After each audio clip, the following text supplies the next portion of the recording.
Pasca keguguran yang dialami sang istri Aurel Hermansyah, Atta Halilintar pun akhirnya angkat bicara perihal kondisi sang istri. Benarkah baik Aurel maupun Atta masih terus menangis kala mengingat sang calon buah hati yang telah tiada? Sementara itu kabar tak menyenangkan juga datang dari pedangdut senior Rita Sugiarto yang harus mendapat cobaan lantaran sang anak Raffi Zimah baru saja terjerat kasus narkoba. Seperti apa kronologi penangkapan Raffi? Selanjutnya ada kabar dari Devina Kirana yang mengaku masih menjalin hubungan pertemanan yang baik dengan sang mantan Billy Syahputra. Benarkah Devina akan kembali menjalin hubungan asmara dengan Billy? Dan kabar lain dari Saskia Adiameka dan Hanung Bramantyo yang menunjukkan dukungannya kepada Palestina dengan mendatangi kedubes Palestina yang ada di Indonesia. Lantas, benarkah Saskia dan Hanung telah ajarkan anak-anaknya untuk memahami konflik terjadi di Palestina?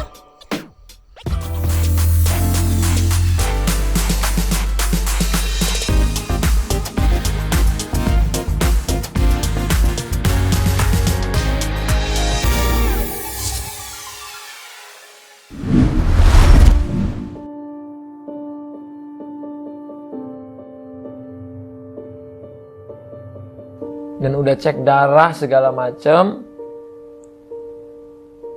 Intinya anakku, anak istriku sudah. Pasca mengabarkan perihal keguguran yang baru saja dialami sang istri Aurel Hermansyah melalui media sosial serta akun vlog miliknya, Atta Halilintar akhirnya angkat bicara di depan awak media perihal kondisi sang istri saat ini. Meski mengaku telah merelakan kepergian anaknya, namun Atta mengungkapkan jika sang istri masih kerap menangis, begitu pula dirinya yang sesekali tak kuasa menahan air mata kala kembali teringat calon buah hati yang telah diberinya nama tersebut. Ya, seperti yang teman-teman tahu ya gitu kabarnya. Istilahnya anak kami kembali ke Yang Maha Kuasa dan sudah nunggu ayah ibunya di surga.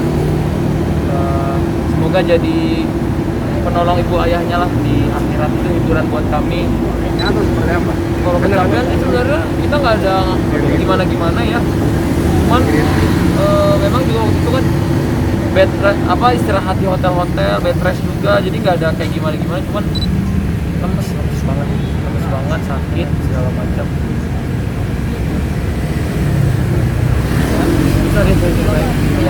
Istilahnya kan memang ini yang diharapkan sama kami gitu, tapi apalagi aku udah sempat kasih nama anaknya Muhammad Akbar kayak gitu karena lahirnya di tadinya terjadinya itu kabarnya di bulan Ramadan ada Lebaran.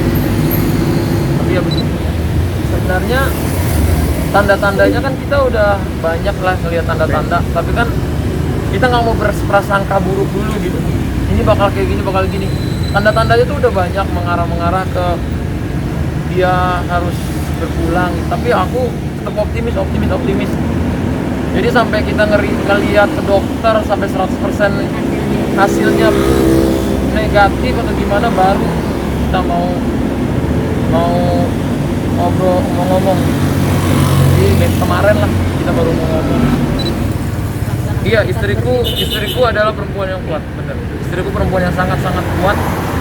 Tapi namanya manusia, sekuat-kuatnya manusia pasti ada hari kita nggak berhenti berair terus, kita nangis terus itu ada. Jadi after 3 hari mungkin itu agak normal. Kan bisa kita mungkin ke ruang tengah, senyum tawa, terus masuk kamar lagi mau tidur berdua, pikiran entah aku yang nangis, entah dia nangis, lihat-lihatan nangis kedua-duanya gitu kan. Jadi ya itu normal lah menurutku manusia. Sekuat-kuatnya manusia kita juga punya hati, punya nurani yang apalagi berkaitan dengan anak yang kita ngobrol tiap hari, aku terus-terusnya ngomong tiap hari, bercerita tiap hari, udah ngasih nama ke anakku, jadi itu udah ngerasa kayak iya udah jadi bagian dalam hidupku lah. Sakit, jadi mentality juga kita lagi down, lagi gampang sebenarnya habis buka masih mentality kita berdua itu kayak nggak mau bahas dulu, kayak ya udah ini kita ikhlas, banyak berdoa, banyak bertasbih, berzikir gitu aja berdua. ikhlaskan, habis itu tapi itu normal untuk istriku, untuk apalagi aku bapaknya juga kepikiran terus tuh normal, tapi sekarang nih coba untuk ikhlas.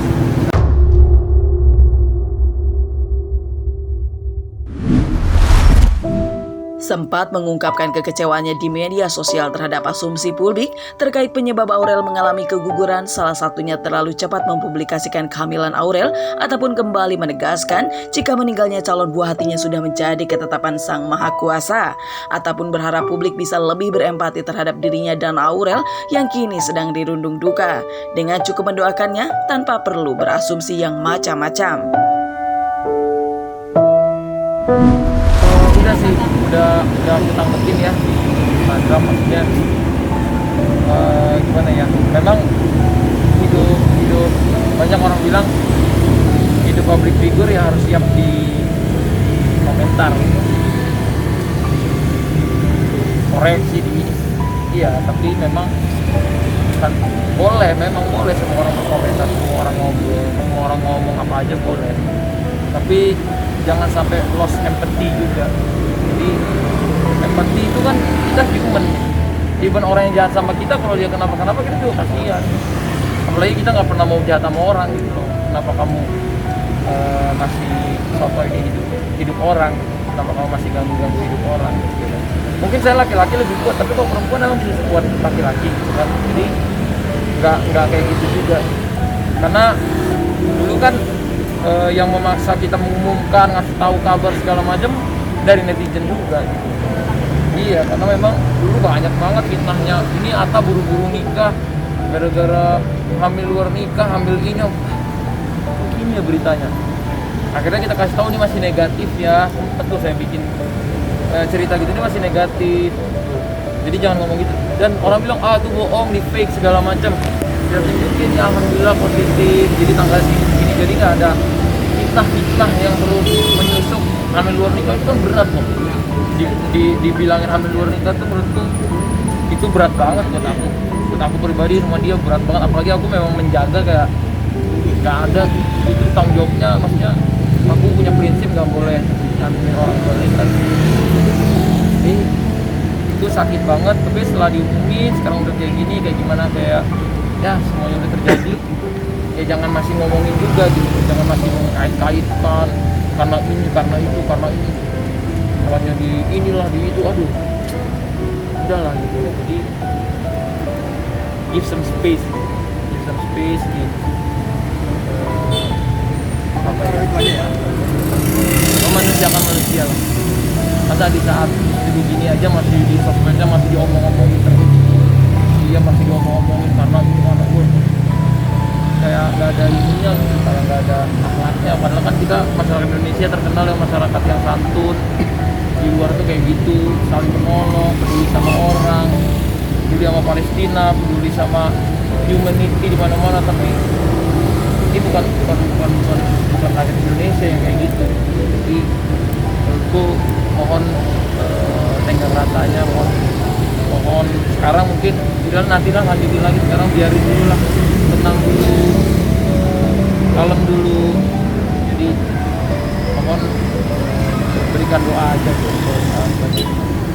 Ya, balik lagi kan kalau kandungan gini, dokter aja bilang ada orang mau gugur kandungan sampai lompat-lompat segala macam nggak gugur juga gitu. Jadi ini udah kehendak yang di atas gitu. Jadi nggak bisa dilogikain lagi.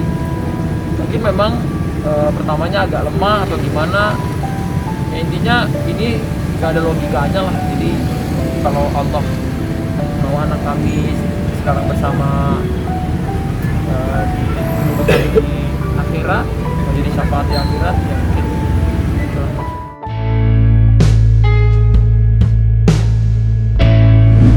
Demi menyembuhkan luka hati keduanya yang masih terus saja mengingat calon buah hatinya yang telah tiada, Atta dan Aurel telah berencana untuk berlibur dan istirahat sejenak dari aktivitas pekerjaannya. Dan dukungan dari keluarga dan para sahabat pun diakui Atta tak berhenti mengalir agar dirinya dan Aurel tetap kuat. Ya ini kita mau ini dulu, mencerahkan pikiran dulu. Tadi juga mestinya ada beberapa pekerjaan, tapi kita nggak bisa kerja dulu, masih pilu ya hatinya. Karena yang penting nih sekarang kita mau istirahat pikiran biar nggak stres juga, kepikiran mulu kan.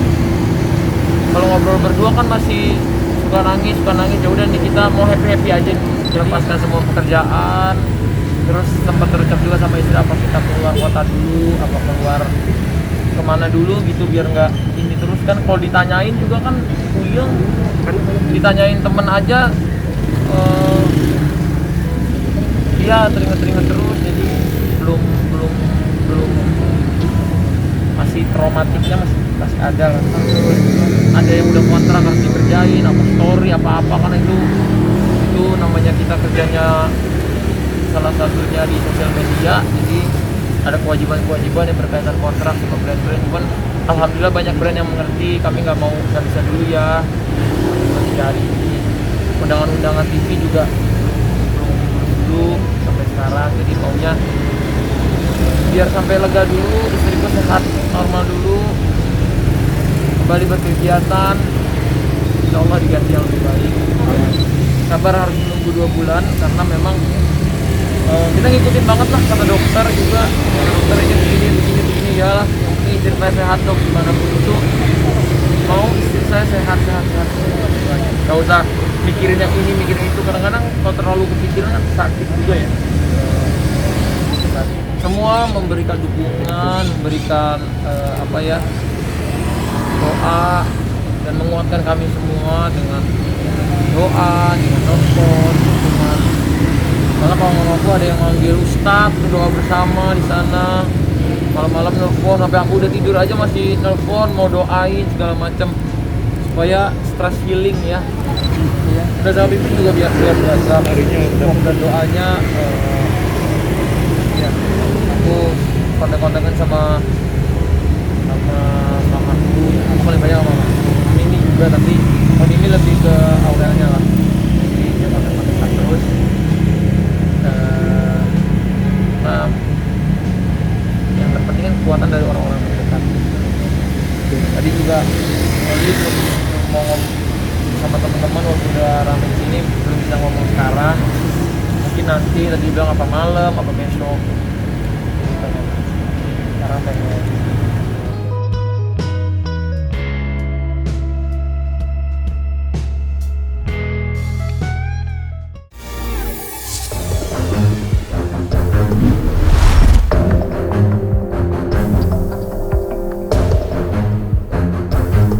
Setelah 2 pedangdut senior Rhoma Irama dan Elvi Sukaisi merasakan beratnya cobaan kala sang anaknya tertangkap kasus narkoba, kini giliran pedangdut senior lainnya yakni Rita Sugiarto yang harus merasakan cobaan yang sama. Raffi Zimah yang merupakan anak Rita dari pernikahannya dengan almarhum Zaki Zimah ditangkap polisi akibat penyalahgunaan narkoba pada 17 Mei 2021 lalu di sebuah penginapan di kawasan Ciracas, Jakarta Timur. Dari penangkapan tersebut, polisi mengamankan barang bukti berupa narkoba jenis sabu seberat 0,9 gram dan 1 alat hisap atau bong korek api serta ponsel. Dari hasil penangkapan Raffi, 2 orang pengedar narkoba berinisial RW dan AK diamankan beserta barang bukti 1 klip sabu sebesar 0,2 gram milik RW serta 2 gram sabu milik AK. Dan ketiganya pun dinyatakan positif amfetamin usai menjalani tes urin. Yang bersangkutan ini tertangkap dan diamankan di salah satu tempat di daerah Ciracas, Jakarta Timur. Berdasarkan hasil informasi dari masyarakat yang memang sering melihat yang bersangkutan di situ, kemudian dilaporkan ke penyidik. Dari sini kemudian kita mendalami dan berhasil mengamankan yang bersangkutan di daerah Villa Kelapa II, Kecamatan Ciracas, Villa Sirimaganti. Pada saat dilakukan penangkapan, penggeledahan, ditemukan pada saat itu ada barang haram. Saya katakan barang haram dan narkotika ini memang sangat merusak generasi muda kita. Jenis sabu-sabu seberat 0,9 gram ya. Kemudian juga ada alat hisap yang biasa kita sebut bong atau pipetnya seperti ini, juga korek api dan 1 buah handphone. Kenapa kemarin saya agak tunda, karena memang ini berkembang terus. Kemudian yang bersangkutan kita dalami pada saat itu di tempat untuk mengetahui dari mana barang haram ini bisa dibeli, karena pengakuan memang dia cuma pengguna dan membeli kepada seseorang. Muncul namanya, inisialnya adalah RW, ya, RW, yang kemudian kita lakukan pengembangan sekitar pukul 18.00 atau jam 6 sore hari itu juga berhasil kita mengamankan RW di Kelapa Dua Wetan, Ciracas. Jadi ini adalah TKP keduanya, dan kita lakukan penggeledahan terhadap yang bersangkutan. Ditemukan ada juga satu klip beratnya 0,2 gram sabu-sabu. Dari RW lagi kemudian kita kembangkan, karena awalnya kan RZ ini mengaku mendapatkan dari RW. Dari RW ini kemudian kita kembangkan lagi dari mana barang tersebut, berkembang lagi subuhnya sekitar pukul 02.00 kita mengamankan satu lagi orang, inisialnya adalah AK, ya, di daerah Kayu Putih, Pondok Cabe, Pamulang. Kita lakukan penggeledahan dan menemukan kurang lebih 2 gram sabu-sabu pada saat kita lakukan penggeledahan. Ini masih kami kembangkan lagi. Apakah kemungkinan masih ada lagi, karena ini kan masih kecil-kecil semua. Ya. Kami masih mengembangkan lagi, tim masih terus di lapangan, dipimpin langsung oleh Kasubdit, masih bergerak. Mudah-mudahan ini bisa berkembang lagi. Kenapa? Oh, semuanya positif, ya, positif amfetamin. Mengakui memang dia sudah menggunakan. Dari hasil yang dia beli itu dia sudah ada yang digunakan. Mengaku dirinya menyesali perbuatannya tersebut, Raffi pun mengungkapkan jika ia telah mengkonsumsi narkoba jenis sabu selama 3 tahun. Dan atas perbuatannya tersebut, Raffi pun terancam hukuman 4 tahun penjara. Begitu pula 2 pengedar yang tertangkap diancam hukuman penjara paling lama 20 tahun.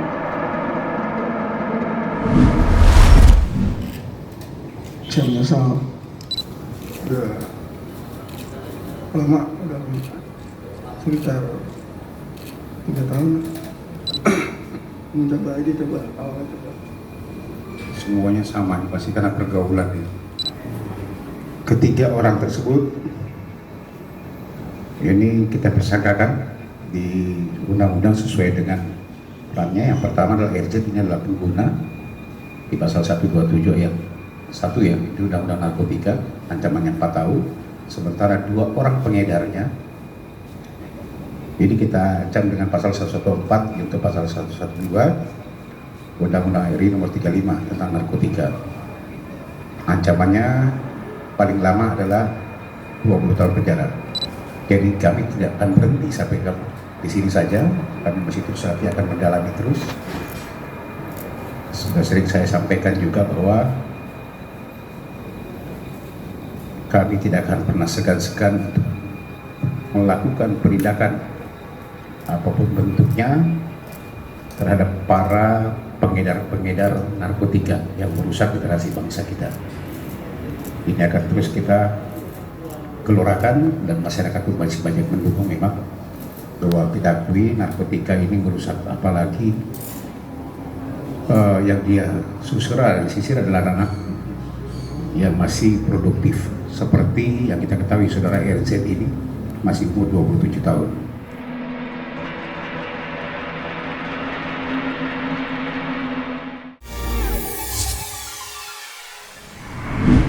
Sempat menjalin hubungan asmara dengan Billy Syahputra selama 3 bulan sebelum Billy berpacaran dengan Amanda Manopo, Devina Kirana mengungkapkan jika sampai saat ini hubungan dirinya dan Billy masih terjalin dengan baik sebagai seorang teman.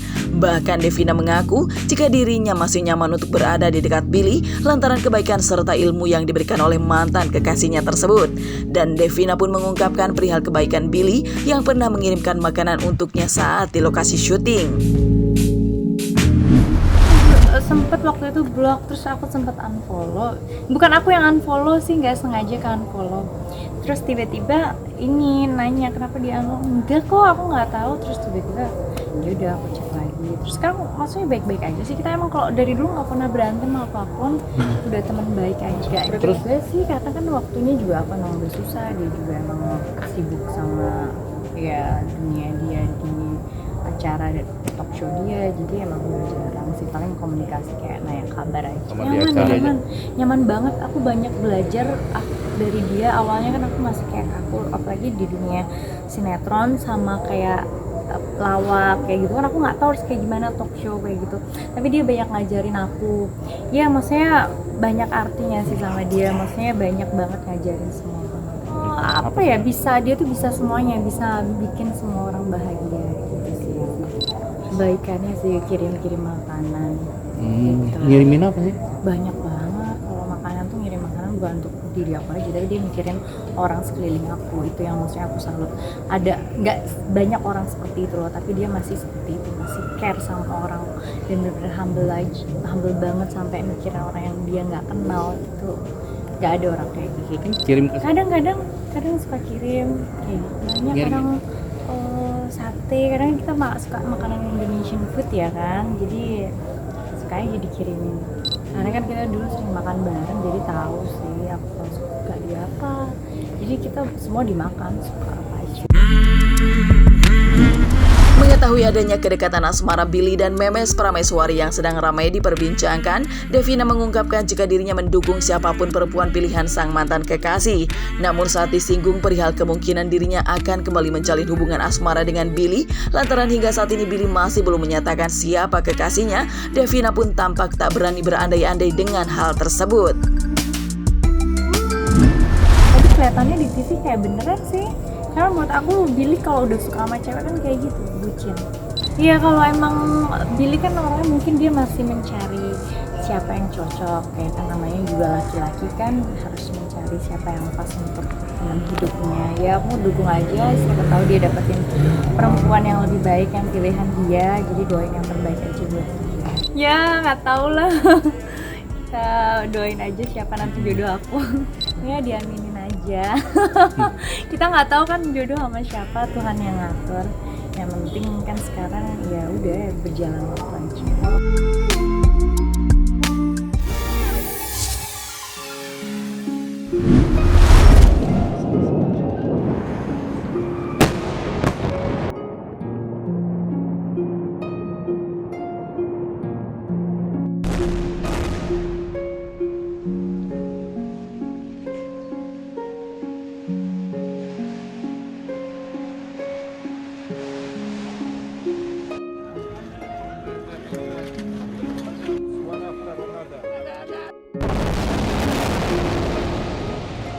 Dukungan terhadap Palestina yang masih terus berdatangan dari berbagai pihak, terutama para selebriti tanah air yang berbondong-bondong mendatangi kedutaan besar Palestina yang ada di Indonesia. Setelah Okky Stiana Dewi, Dery Baskawan dan Evelina dan Jani, kini giliran Zaskia Diamika dan sang suami Hanung Bramantio yang bertandang ke Kedubes Palestina untuk memberikan dukungannya kepada masyarakat Palestina.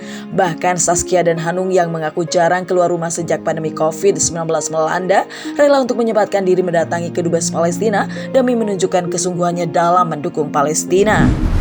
Kami akan mensupport sekuat tenaga kami, dan saya mengajak para teman-teman semuanya, warga muslim semuanya untuk melakukan apa yang bisa kita lakukan buat mendukung mereka. Itu saja. Ya betul. Terus terang saya dan Mas Hanung sudah jarang sekali berani keluar rumah di masa pandemi ini untuk datang ke satu tempat yang cukup ramai orang, yang kita juga tidak tahu kondisinya aman atau tidak, disuap atau tidak. Tapi khusus untuk hari ini, karena kita berdua mau mencoba memberikan bantuan secara maksimal apa yang bisa kita berdua lakukan untuk Palestina. Saya bersuara, mungkin saya punya kemampuan di media sosial, saya berbicara di situ. Mungkin Mas Hanung juga akan punya cara lain juga selain di media sosial, mungkin bisa bikin satu tayangan atau apapun itu, tapi apapun yang bisa kita lakukan selain berdoa, berdonasi, kita akan lakukan. Apalagi mengingat kita juga bangsa Indonesia, kita pernah merasakan terjajah. Bagaimana sakitnya, bagaimana beratnya. Nah, ketika kita sekarang dalam kondisi merdeka, kita harus membantu semaksimal mungkin apapun yang bisa kita lakukan. Bersuara, jangan diam, karena dengan kita bersuara jangan cuma berpikir suara saya nggak terlalu banyak, follower saya juga cuma sedikit, karena dengan kita bersuara kita menyadarkan orang-orang bahwa sedang ada pembantaian di Palestina. Buat saya, buat kami, keluarga, ini adalah sebuah tragedi kemanusiaan. Apapun agamanya, kita semua kalau merasa dirinya beragama, kita merasa bahwa apapun yang kekerasan yang dilakukan oleh aparat terhadap sipil, apalagi di tempat ibadah, itu sesuatu hal yang patut untuk kita tentang, ya kan? Tidak mungkin kemudian kita mendukungnya, kita harus menentang itu, apalagi itu kemudian akhirnya memicu perang yang akhirnya memakan korban. Tadi seperti yang dikatakan pada Pak Zuhair dari Dubes Palestina, ada sekitar 200 orang warga yang meninggal dan anak-anak, lebih dari 40 anak-anak. Tadi beliau menyebutkan 40, tapi ada beberapa media menyebutkan 60 anak-anak. Dan sampai hari ini tidak ada tempat yang aman di kota di Gaza. Bahkan tempat-tempat yang vital itu juga dihancurkan. Jadi intinya pokoknya ini adalah sebuah pembantaian, ini adalah sebuah tragedi kemanusiaan.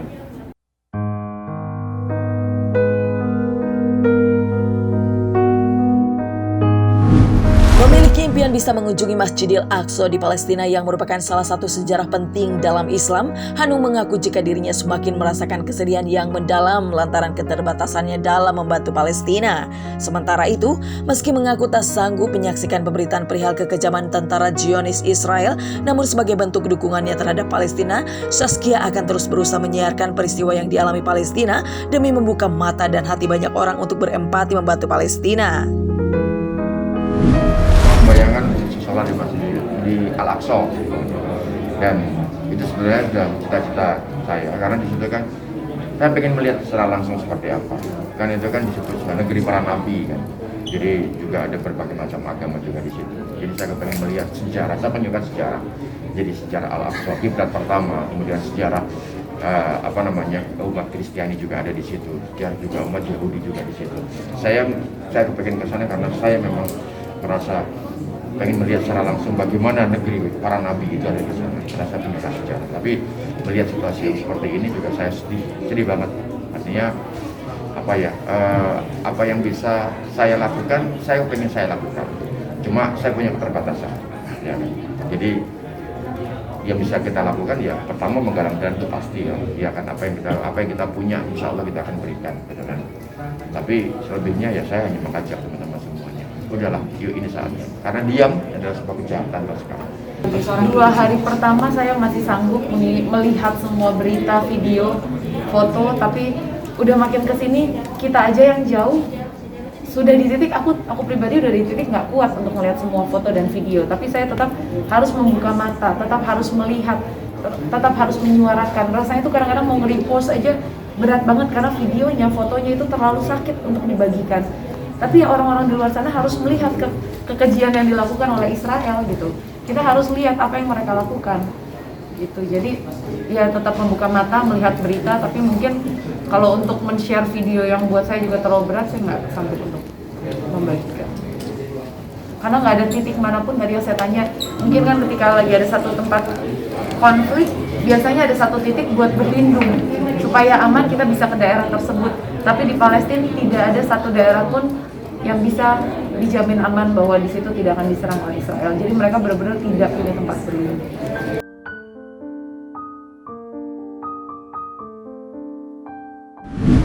Menumbuhkan rasa empati terhadap Palestina pun dilakukan Saskia dan Hanung terhadap anak-anaknya. Pasangan yang menikah pada 14 September 2009 tersebut mengaku sengaja mengajarkan anak-anaknya untuk memahami konflik yang terjadi di Palestina agar menumbuhkan empati serta rasa syukur di dalam diri anak-anaknya sejak dini. Jelas saya Mas Hanung sekarang mau membuka mata anak-anak saya bahwa di belahan dunia lain ada anak-anak yang hidupnya seperti itu, hidupnya tidak selalu nyaman, mereka lagi di tengah-tengah perang. Ini penting buat saya membuka mata anak-anak saya supaya mereka, satu, mereka bersyukur mereka ada di tempat yang seperti ini. Terus kedua, saya pengen menumbuhkan rasa empati kepada anak-anak saya. Apa yang mereka bisa lakukan? Saya Saya sebagai orang tua, saya bersuara, kita berdoa, anak-anak juga akan punya caranya sendiri untuk membantu. Jadi penting buat saya membuka mata anak-anak saya, jangan beranggapan anak kecil nggak perlu tahu, tapi buat saya anak-anak saya harus tahu apa yang sedang terjadi di dunia dan apa yang bisa mereka lakukan dengan cara mereka. Itu yang supaya empati itu tumbuh.